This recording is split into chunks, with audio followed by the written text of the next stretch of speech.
Salut tout le monde, bienvenue sur la chaîne de Tom's Auto Channel. Aujourd'hui j'ai l'occasion de vous présenter une voiture assez spéciale, numérotée 34/50. Il n'y en a vraiment pas eu beaucoup, alors on a vraiment de la chance d'avoir cette voiture parmi nous aujourd'hui.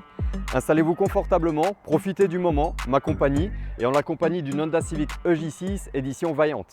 La Honda Civic, tout le monde la connaît. Et c'est sûr et certain, il y a déjà un ami ou un membre de votre famille qui a déjà dû en avoir une. C'est sûr. Je ne vais pas vous raconter l'histoire de la marque et du modèle car clairement, il y aurait de quoi y passer la journée complète. Je vais vous faire un résumé global de l'histoire de la Civic et ensuite on se focalisera sur ce modèle, donc l'édition Vaillante. Alors restez jusqu'à la fin, vous ne serez pas déçus. Lancée en 1972, Honda a clairement une idée en tête. Fini les grosses carrosseries aux technologies sophistiquées. Ce que Honda veut, c'est une hyper-commercialisation d'un modèle à l'international, raison pour laquelle ils vont lancer la Civic. Le cahier des charges est très simple, une voiture fiable, économique, écologique et pas chère. Forcément, les passionnés Honda de l'époque grincent des dents. Enfin, quand on voit ce que la marque est capable de faire, et là ils viennent nous pondre une petite voiture avec un 1200 cm3 et 53 chevaux. Non mais vous rigolez? Vous vous rendez compte? Et moi naturellement, j'ai répondu que t'aimes Balkano aussi et patati. Mine de rien, la marque a quand même réussi son pari. La Civic est un réel succès en Amérique et en Europe, à tel point qu'au milieu des années 70, la moitié des voitures produites par Honda sont des Civic. C'est dire. Certains diront même que c'est la nouvelle coccinelle japonaise. Au fil des années, le succès de ce modèle ne faiblit pas, à savoir qu'elle tombe vraiment à pic. On est au moment de la crise pétrolière, alors les marques et les constructeurs sont obligés de revoir tous leurs modèles, tous leurs moteurs aux normes, donc normes de pollution et normes de consommation. 24 ans plus tard, la Civic en est à sa 6e génération. Donc celle-ci, appelée EJ ou EK. Ça dépend, il y a beaucoup de chiffres, mais ça, on s'y perd facilement. Je ne vais pas m'attarder sur chacune de ces générations, car j'espère vous en présenter une dans de prochaines vidéos. Mais je vais tâcher de faire de mon mieux et de vous présenter ça comme il faut. Il y a d'abord eu la première, de 1972 à 1979. Elle impose vraiment les bases de la Civic. Donc encore une fois, pas cher, fiable et économique. La deuxième génération, donc de 1979 à 83, n'apporte pas réelle évolution. C'est globalement le même modèle avec plus ou moins la même mécanique. Mais c'est à partir de ce moment-là que Honda va commencer à faire le marketing tel qu'on le connaît aujourd'hui. C'est-à-dire de sortir un nouveau modèle tous les 4-5 ans et sortir une version reliftée tous les plus ou moins 2 ans. Ensuite, c'est la troisième génération, de 83 à 87. Ce modèle change beaucoup de design, un design beaucoup plus moderne. Elle apporte avec elle le modèle break, mais surtout la coupée, qui n'est autre que la CRX. On en reparlera dans une autre vidéo. La quatrième génération est la plus prisée des amateurs Honda, car elle apporte avec elle le fameux système VTEC. En bref, on est de 1987 à 1991, et on vous propose une voiture à la vente qui est un 1616 soupape, avec 150 chevaux. C'est incroyable. La cinquième est produite de 1992 à 1995. Son design change totalement. On n'est plus sur des voitures vraiment taillées au couteau. Là maintenant, on est sur des formes beaucoup plus arrondies. Elle est toujours proposée à la vente avec son fameux système VTEC qui lui maintenant est revu de 150 à 160 chevaux alors qu'elle n'a pris que 50 kg supplémentaires. Personnellement, j'adore cette version. La EG, elle est magnifique. Et enfin, la sixième version, la EJ ou EK pour celle possédant un système VTEC. Proposée à la vente de 1996 à 2000. C'est ce modèle que je vais vous présenter aujourd'hui. Cette version garde les formes arrondi de sa grande sœur. C'est à partir de cette version que la Civic va devenir une voiture pour littéralement tout le monde. De la petite EJ avec 75 chevaux jusqu'à la Type R avec 185 chevaux, en break, en coupé, en manuel, en automatique. Vraiment, elle plaît à n'importe qui. Et c'est pas pour rien que ce modèle est la plus prisée dans le milieu du tuning. Actuellement, en 2023, on en est à la 11e génération de la Civic. C'est le dernier modèle qui possède un moteur 100% thermique, que ce soit en Type R ou en normal. Je ne vais pas m'attarder sur les générations entre la 6e et la 11e, je garde ça pour une prochaine vidéo. Voici donc la Honda EJ6 édition Vaillante. Vous l'aurez deviné, c'est un hommage par et pour Jean Graton, le créateur de la bande dessinée Michel Vaillant. Elle n'est sortie qu'en Belgique et en 50 exemplaires. Si jamais vous en trouvez une dans un autre pays, c'est que celle-ci a été exportée. En même temps, qui ne rêverait pas de posséder le seul exemplaire de la voiture dans son pays? C'est incroyable. La meilleure personne pour vous parler de cette voiture, c'est son propriétaire. Salut Jérôme, merci beaucoup de nous faire parvenir ton véhicule. Bonjour Thomas, bonjour tout le monde. En tout cas, elle est vraiment propre, tu as l'air de prendre soin. Bah, écoute, je fais de mon mieux pour en prendre soin, pour la bichonner. Tu la laves assez régulièrement? Ouais, surtout les week-ends, on en profite. Quand il fait bon comme aujourd'hui, on en profite. Hein. Ouais, tu m'étonnes, il faut. En plus, avec le soleil qu'il y a, c'est génial. Et pour nous donner une idée, tu la laves tous les combien de temps, plus ou moins?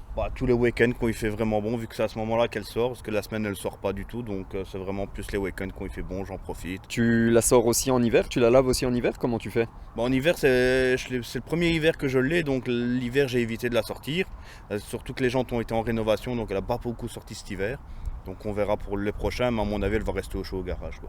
Ouais, t'as un garage, elle est au sec quand même. Voilà, oui, elle est au sec, elle dort tout le temps là, donc elle dort rarement au dehors. Quoi. C'est sûr que si on a la chance d'avoir un garage, il vaut mieux laisser sa voiture bien au sec et en hiver encore plus.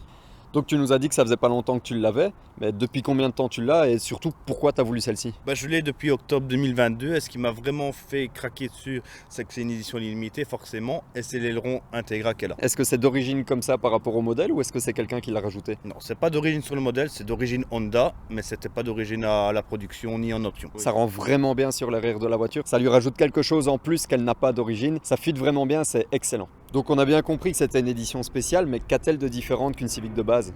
Elle a tous les logos Vaillant, tous les rappels, donc sur la carrosserie, la couleur qui est disponible que pour la Vaillante, les jantes et tout ce qui est sellerie intérieure. En tout cas, c'est vraiment une couleur sympa, hein. Elle rend vraiment bien sur la Civic, c'est sympa, c'est chouette. Et au niveau du moteur, est-ce qu'elle est aussi spéciale que l'extérieur? Le plus simple, je vais te montrer. Ouais, super. Et donc, peux-tu nous en dire plus sur ce moteur? C'est un 1600, donc c'est le D16Y7. Malheureusement, je trouve que pour l'édition limitée qu'elle est, c'est dommage qu'ils n'ont pas mis mieux. Un moteur VTEC déjà de base aurait été vraiment vachement bien. Et ça sort 105 chevaux malheureusement et pas plus. Oui, c'est dommage, il y en a énormément qui se plaignent, surtout les possesseurs de Vaillant, qui se plaignent de ne pas avoir eu le VTEC dedans. C'est quand même dommage d'avoir une voiture limitée à 50 exemplaires et d'y avoir mis seulement un D16 avec 105 chevaux. Sachant qu'il existait même des 1600 avec 130 chevaux. Un effort aurait peut-être pu être fait. Bon, malgré que c'est un 105 chevaux, qu'est-ce que t'en penses? C'est quand même un moteur Honda, il a quand même de la pêche. Alors pour ça, il n'y a rien à dire. Pour les 105 chevaux, ça roule super bien, c'est nickel. C'est juste que j'aurais aimé qu'il soit un peu plus performant, mais j'en suis vraiment pas déçu, c'est agréable à rouler. Est-ce que tu comptes lui faire des modifications? Est-ce que tu as déjà fait des modifs? Là pour le moment, tout ce que j'ai fait comme modification, c'est dans la boîte à air, un petit filtre KN et une ligne d'échappement HKS. Ça fait un beau bruit, je suppose. J'en suis très content du bruit, pas assez peut-être à mon goût, mais il roule super bien, ça s'entend bien. Ouais, le principal, c'est que ça reste quand même assez sobre, tu la conduis tous les jours, et donc le bruit de l'échappement, je suppose que ça fait un bruit plus sympa qu'à l'origine. Ça fait vachement un meilleur bruit, esthétiquement aussi. Et l'avantage de la ligne HKS, c'est qu'elle est très discrète à bas régime. C'est seulement qu'on monte dans les tours qu'on commence à bien l'entendre. Ah, c'est le mieux, c'est toujours le mieux. Restez bien sobre, tranquille quand on roule normal, et puis après, une fois qu'on essaye de monter plus haut en vitesse, là ça hurle, et ça c'est beau. Je pourrais faire un effet explosion là derrière. Comme ça, Michael Bay. Ah oui, effectivement, il y a de quoi mettre pas mal de packs d'eau là-dedans. Plus des packs de bière, mais ouais, c'est pareil. Des packs de bière aussi. Bon, ici, il a un peu à refaire. Le coffre, j'ai acheté tout ce qu'il faut. Je vais refaire une planche pour que ce soit bien propre. Parce que bon, ici, comme tu peux le voir, l'ancien propriétaire n'a pas vraiment pris soin de la partie coffre, mais bon, ça va être fait. Le principal, c'est au moins qu'il soit pas rouillé dans le fond, voilà, tout à fait. et que tu aies de la place aussi, quoi. Le soleil tape bien. Ouais, il fait chaud, effectivement. Ah les sièges sont assez confortables quand même, hein. Donc c'est du cuir et Alcantara. Voilà, c'est ça. Donc c'est uniquement dans la version Vaillante que c'est ces sièges cuir et Alcantara. Tout à fait, voilà. C'est vraiment, et il y a, si tu te relèves un petit peu, ouais. Il y a l'inscription Vaillante. L'inscription Vaillante ici au-dessus, avec une belle surpiqûre. Et alors les panneaux de porte aussi, on a du cuir Alcantara en rappel des sièges. Donc il y aura aussi sur le seuil de porte, il y a l'inscription Honda Vaillante justement. Ouais, Limited Edition. Voilà, en édition limitée. Tu as la petite étiquette là-bas aussi, marquée ouais. 34/50. Ouais, et signé par Jean Graton. Donc Jean Graton, pour rappel, c'est le dessinateur de la bande dessinée Michel Vaillant. Tu as les rétroviseurs électriques. Tout à fait.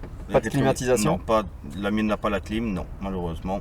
Manuel? Toute manuelle? Toute manuelle. Et en tout cas, comme l'extérieur, elle est vachement propre à l'intérieur, hein. Ouais, franchement, oui, j'ai eu de la chance de la trouver dans l'état qu'elle est. Et pareil, tu la nettoies à chaque fois que tu nettoies l'extérieur? Tu la nettoies à l'intérieur aussi? Oui, voilà, tout à fait. Le meilleur moyen d'avoir une voiture propre, c'est pas de la laver une fois toutes les lunes, c'est de faire des petits lavages mais réguliers. Et si vous faites tout le temps des petits lavages réguliers, une fois toutes les semaines, une fois toutes les 2 semaines, bah, votre voiture elle restera tout le temps propre. Vous aurez juste à passer un petit coup d'aspirateur, un petit coup de lock sur les plastiques et elle sera propre. Il n'y aura pas besoin de frotter à la brosse ou que sais-je. C'est juste un petit coup et ça fera amplement l'affaire.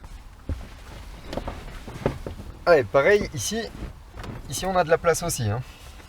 Pour une coupée, ouais, c'est vachement spacieux et on voit bien aussi que la sellerie a moins souffert. Ouais, effectivement, les sièges sont en meilleur état que les sièges avant. Bah, forcément, on prend moins de gens à l'arrière que ce qu'on en prend à l'avant. Donc, bah, ça, c'est une certitude. Franchement, on est vraiment bien. Hein. Ouais, on est vraiment bien. T'as même un vide-poche ici. Ouais, tout à fait. Avec c'est un cendrier de ce côté-ci. Ouais. Tu le découvres? Bah, je t'avoue que je suis jamais monté à l'arrière, donc je suis jamais. Regarde, tu vois bien, même là, il est pas utilisé. Ouais, il est nickel. Il est nouveau. Le standard, il est nouveau. Ouais. Et la couloir centrale, bah, ceux-là, c'était une option à l'époque. Il n'est pas installé sur toutes les variantes, quoi. On n'en voit pas souvent. C'est vrai que des accoudoirs centraux comme ça, on n'en voit vraiment pas souvent. Et même, on en voit des fois en vente sur deuxième main ou sur Marketplace ou quoi. Des prix de fou. C'est 150, 200 € minimum pour un accoudoir. C'est ça. Après, on appelle ça aussi la Honda Tax, pour ceux qui ne savent pas. Tout à fait. Là, tu te fais saigner. Tu vas acheter une petite pièce d'occasion ou quoi, et direct. On va aller faire un tour? Bah, tout à fait. Super. Bah, allez, on y va. Allez, hop, c'est parti.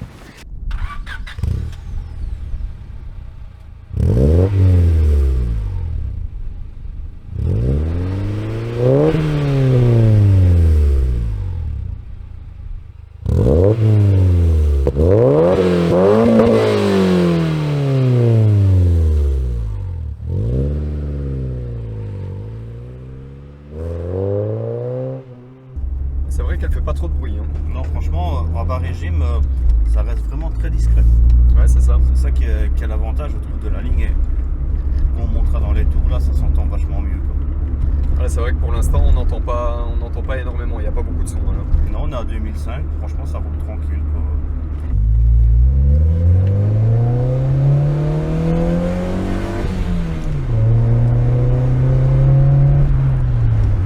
Elle chante bien. Ah ouais, quand même. Ah, ça chante bien. Je suis vraiment content de l'achat de la ligne.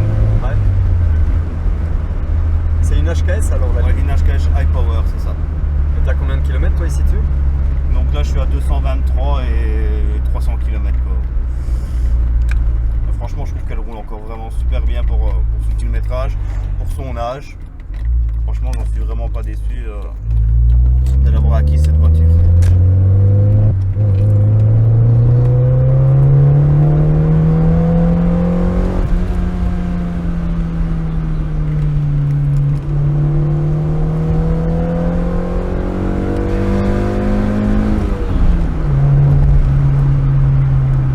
Ça roule bien, hein? Ouais, non, franchement, pour son petit moteur qu'elle a, franchement, elle se débrouille vraiment pas mal. Ouais, franchement, ouais. Non, encore une fois, les amortisseurs, on sent bien, même si c'est des origines, on sent bien que ça absorbe, Ouais, mais ils se tassent pas quand même. Donc, c'est bien. À mon avis, ils sont quand même récents, hein, tes amortisseurs. Ouais, bah c'est possible, j'ai pas tout l'historique de la voiture, j'ai jusque 2018. Donc, je sais pas entre temps 2018-2022 ce qui a été échangé dessus, quoi. D'accord. C'est pas des Smithslick, hein, Non, c'est des non. Toyo, Toyo basiques. Voilà. D'accord, ok. Voilà. Quand je l'ai acheté, elle était en Smithslick. Bah bon, vu que ce que je fais avec, pourquoi garder des Smithslick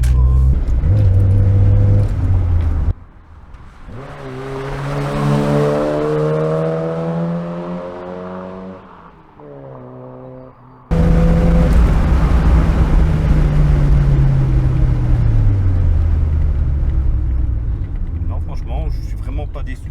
Ouais, et même le frein, ça va bien. Hein. Ah ouais, non, franchement, Même le frein, ça fait bien. sans trop appuyer, c'est nickel, je trouve. Bon, c'est mon tour maintenant. Ouais, tu me diras ce que t'en penses comme ça. Et t'as tout l'historique depuis... Depuis l'achat, j'ai la facture d'achat jusqu'à 2018. Ouais. J'ai un historique complet chez Honda. Donc vraiment dans une concession Honda, suivi chez Ouais, Honda? tout à fait. Ah, c'est rare ça. Ouais. Ça c'est top, hein, d'avoir une voiture déjà en bon état général, donc la carrosserie vraiment en bon état, avec un intérieur comme celui-ci aussi vraiment très propre, pas déchiré, pas de coups, rien du tout. C'est nickel aussi, mais si en plus de ça on sait avoir un historique de chez Honda, ça c'est parfait, c'est le Saint Graal. Bah, ce qu'on demande à une voiture qui a plus de 20 ans et qui a déjà 220 000 km, c'est qu'elle continue de rouler comme il faut et qu'elle tombe pas en panne. Ouais, c'est ça.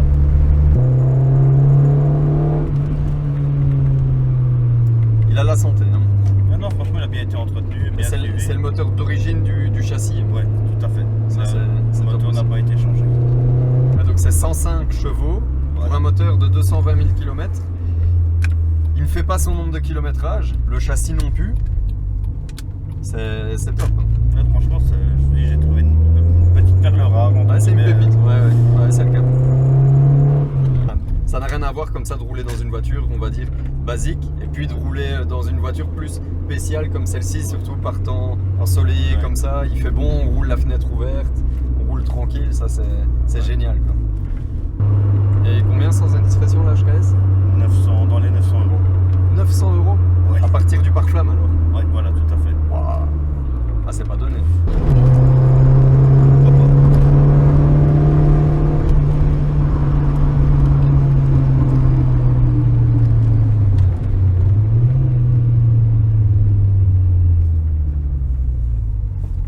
Ah, c'est pas mal.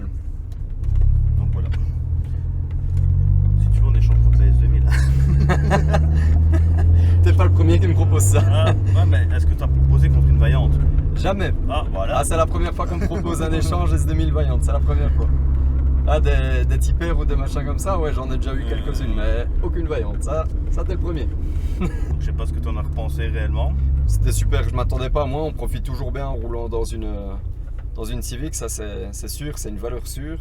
En plus, une édition comme celle-ci, dans un état comme celle-là, vraiment félicitations. Bah, merci, et merci à toi de l'invite, de la vidéo, de tout. C'est avec Franchement, plaisir, moi c'est toujours un plaisir. En plus, on se connaît quand même pas mal, alors ouais, donc, c'est un plaisir aussi de passer un moment avec toi. Voilà, ça a été un plaisir partagé, vraiment nickel. Magnifique, donc plaisir de ma part, plaisir de la sienne et plaisir d'être avec vous aussi. Voilà, donc c'est vraiment super et n'hésitez pas à mettre des commentaires, partager les vidéos, n'hésitez vraiment pas, il le mérite, il fait ça bien, donc allez-y, foncez, partagez, commentez. Voilà, j'ai même pas besoin de faire le boulot. Vous avez entendu le bonhomme, vous pouvez Voilà. faire pareil. Merci à vous tous. Donc, comme il a dit, abonnez-vous, commentez, partagez à vos amis. C'est toujours un plaisir d'être en votre compagnie, en la compagnie de mes amis et en compagnie de belles carrosseries comme celle-ci. A plus tard, salut! À plus tard, ciao!